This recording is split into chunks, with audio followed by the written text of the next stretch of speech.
This week on World Stories. Despised and marginalized, homosexuals in Russia. Fleeing to India, Rohingya seek shelter. We begin on the island of Príncipe off the coast of West Africa. Struggling against waves of plastic waste, the island has set an ambitious goal. It wants to be plastic-free by 2020. Dia fui na praça, na cidade de Santo Antônio. Aí encontrei uma miúda, chamei por ela, de repente eu deparei. Taking it easy is a way of life on Príncipe. But they're definitely not taking the easy road when it comes to protecting the environment. 24-year-old Selena Fernandez has a big day ahead. Bom dia. Good morning. I've come for your plastic bottles. Today's collection day. Have you got them all ready? As garrafas estão prontas. Recycling plastic has become a major activity on the island, and young and older getting in on the action. The collection depot will be busy the entire day. The routine is get in line and be patient.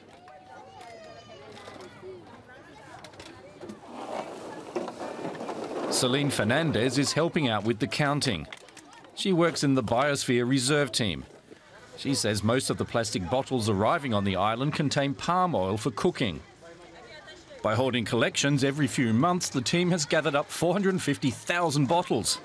For every 50, they hand out a reusable container made of stainless steel. We have 4 tons of plastic stored on the main island of São Tomé. A maritime transport company is helping us by taking it to Lisbon free of charge. 2 recycling companies there will receive it. Mass tourism hasn't yet come to the island, and that's the way they want to keep it.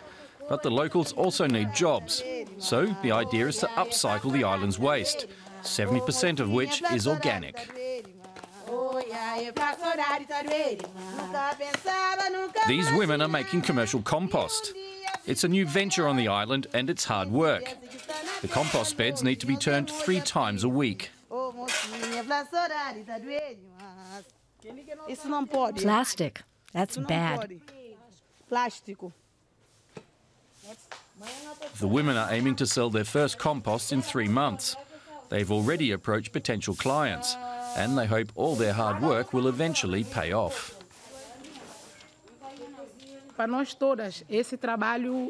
This work means a lot to us. We've never had jobs before. We're happy. This is about our children's future, and we're determined to build something here for the next generation.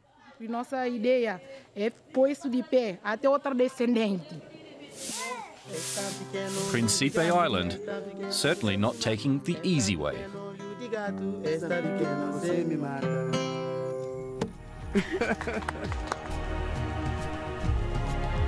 For some, they're considered monsters, even by their own parents.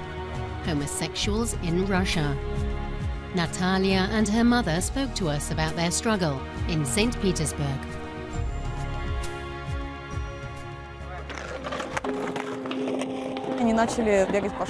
They were running around school screaming that I'm a damn lesbian and that I should die. Their homophobia was reason enough to attack me.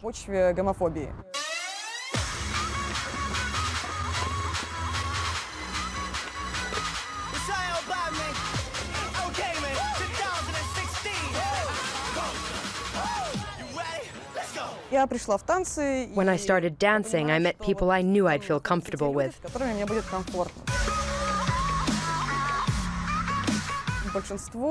Most of them are either bisexual or lesbian. It gives me a feeling of freedom. My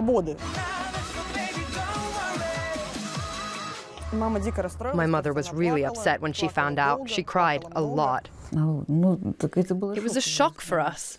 I'll admit, I even felt a physical aversion. My God, is my daughter a monster or a freak? I certainly felt uneasy about it.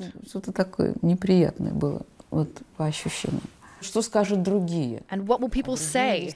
There are people who can never find out. You can't even hint at it. I can see that she wants to understand me, but she can't. My parents were brought up in the Soviet Union. This year we went on a trip to Greece and went to an island where there was a monastery and pilgrims. One woman went down on her knees and crawled to the monastery. I was surprised. Maybe she wanted God to help her heal someone. And then I thought to myself, if someone told me to get down on my knees and crawl, and then my daughter would be just like everyone else, I would do it.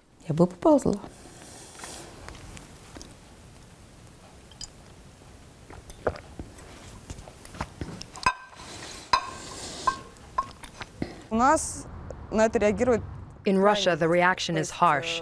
Some parents freak out and kick their kids out of the house, even disown them. And that's not all.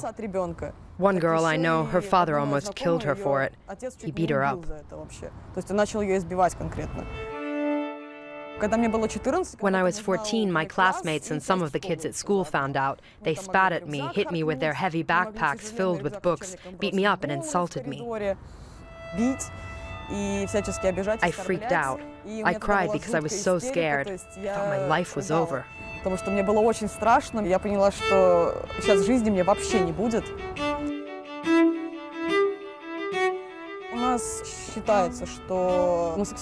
Homosexual relationships are seen as degrading here. People react really aggressively to them. If I realize at some point that I just can't live here anymore, I'll have to find a way to leave.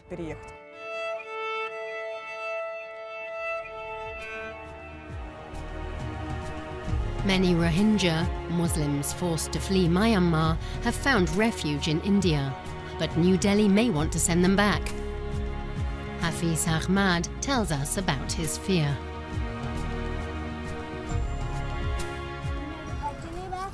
They live in squalor, but at least they're safe. A group of Rohingya refugees have made this shanty town in Delhi their home. Many work as rag pickers and casual labourers. This is where we met Hafiz Ahmad last year.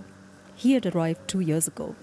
He had been issued refugee documentation by the United Nations, but he was struggling to feed his 5 children.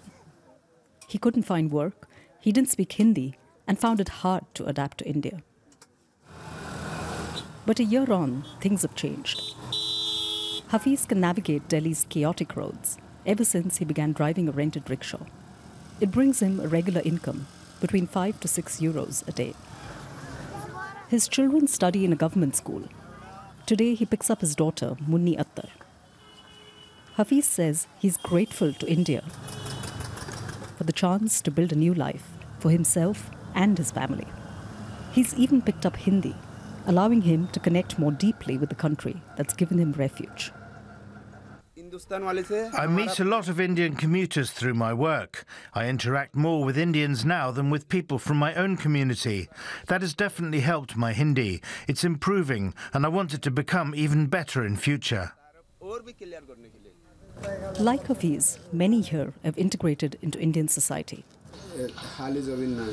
Hafiz can't read and write, but he keeps up with the news on dozens of WhatsApp groups, where users post graphic videos of the unfolding crisis on the Myanmar border. Hafiz has no doubt what a deportation in these circumstances will mean. If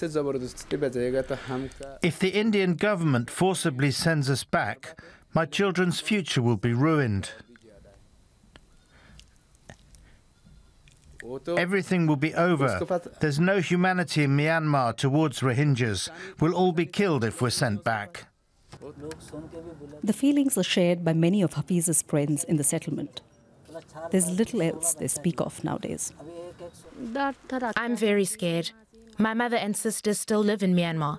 Some of my relatives have been killed. Where would we go? But some are clinging on to a sliver of hope. When I fled from Myanmar and came to India, I realized everyone has rights here. Even animals have rights. This is a law-based country. There's equality. I can't imagine the government will send us back during this crisis. It's something this Rohingya community desperately wants to believe in.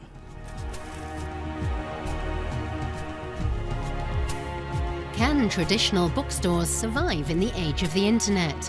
Francois Jousseaume says they must. He operates one of France's oldest bookshops in the middle of Paris. Francois Jousseaume can't imagine a life without books. This small bookstore in the center of Paris has been run by his family for 4 generations. C'est très sentimental, bien entendu. This is a very sentimental place for me. It's tied to many memories, and it exudes a certain kind of life. Being a bookseller means humbly passing something on that's existed for generations. We can't ever let this history of ideas be interrupted. The oldest bookstore in Paris was also an online pioneer. Jousseaume has been shipping books customers purchased on the internet for 20 years now. Still, sales are falling. He now hopes a new initiative will help. Around 700 booksellers in the country have set up a database that lets customers reserve and pick up books at leisure. Here it's all about proximity. When many people come to pick up a book, they often forget at first that they ordered it online. This initiative allows us to once again establish human contact with customers. Francois Jousseaume remains optimistic that small stores like his will survive. There's no 5th-generation Jousseaume to take over the family business, but the bookseller hopes to one day find a successor to help keep the spirit of his historic store alive.